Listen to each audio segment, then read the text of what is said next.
develop measures to de-risk such SDG-related investment, for example, through green bonds, blended finance, sovereign guarantees, insurance schemes, and first loss mechanisms.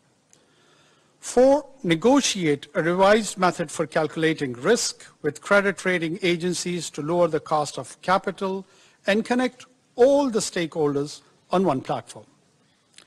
This UN-affiliated entity could also create a professionally managed project unit which could, one, utilize the UN's 130+ country offices and specialized agencies to develop the capacity of developing countries to prepare, structure, and implement SDG-oriented projects.